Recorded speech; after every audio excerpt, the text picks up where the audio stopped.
Welcome. William here. What are we doing? We are looking at construction, contracting, operations management, and presently we're looking at Unit 9.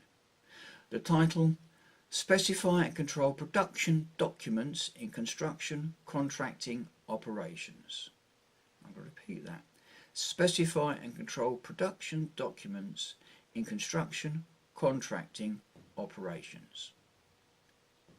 Unit summary. This unit is about developing a document production program or evidencing how you do that. It's about preparing a specification document consistent with the current design, the identification of discrepancies, and making recommendations for changes to the brief. It's about producing progress reports and evidencing that you issue documents in line with project requirements. It's all about the management of documentation. So in large companies, in very large companies, a lot of this gets done for construction managements.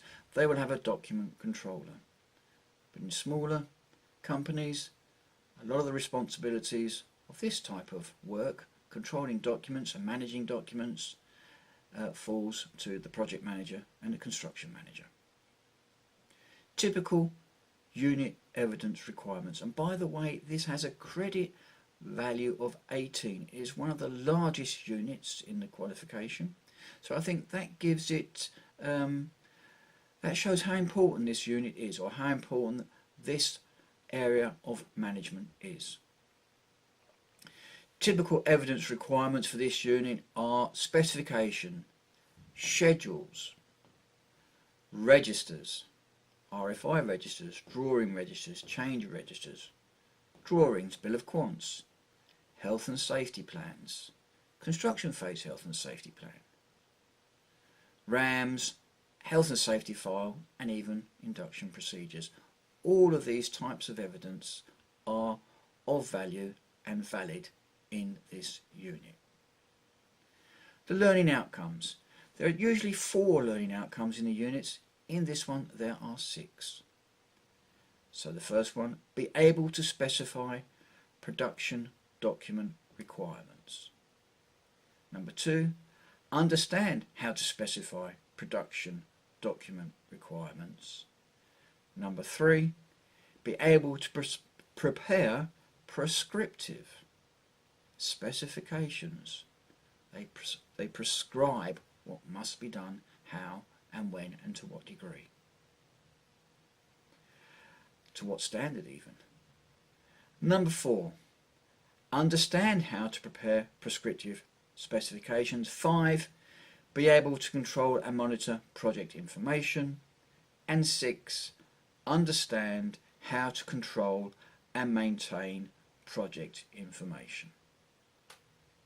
Had a deep look at this unit. Let's see what I thought of it. I often say that a manager is only as good as his or her records. I also say that a manager is only as good as his or her ability to be able to say no. But that's not part of this unit. This one has to do with records.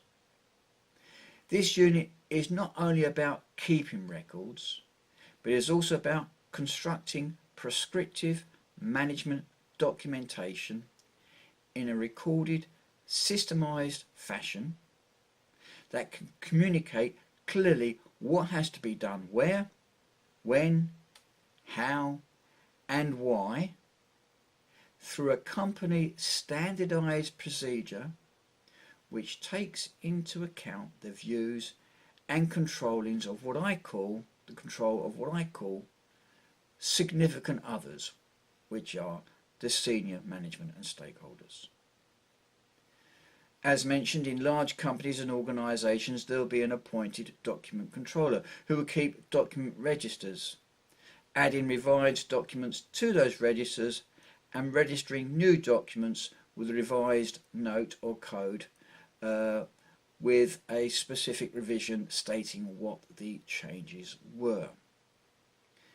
In this unit, it is expected that as a manager you will be aware of these systems and that you are using them and can evidence your involvement in the process.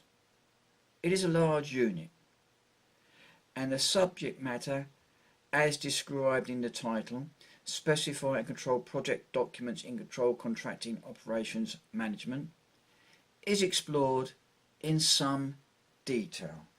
Now this is unit number 9. Let me have a look. Here we are, unit number 9. Now I can see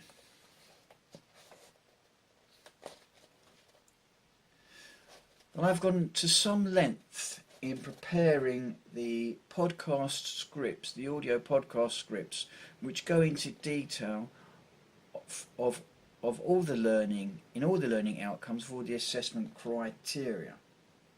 So for example, if I read one of them, explain how to evaluate the information on design parameters to see whether it is adequate to meet the requirements of the stakeholders and requirements for controlling information and document production. Explain.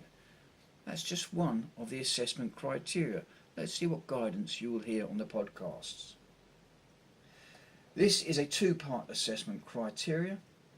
Following on from point 6.4, which was the previous point, do you pass forward the design parameter to stakeholders, such as designers, architects and clients, to ensure their design amendments comply and do not exceed with the project statutory requirements? And if amendments are agreed, do you request and receive an architect's instruction, a design instruction or client's instruction to move forward, and pass on amended details to the architect for revision to the drawing and specification, and update your drawing or specification once the new documents arrive? If you are a senior or competent construction manager, I'm sure you do. If you are in the process of stepping up to that level or learning about senior or being a construction manager,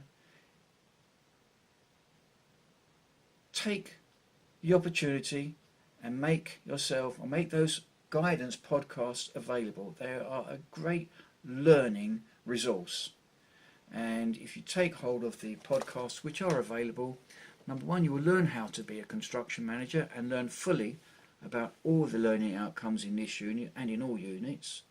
And if you're on the NVQ programme, they will assist you greatly in giving you direction to complete the evidence requirements of the NVQ.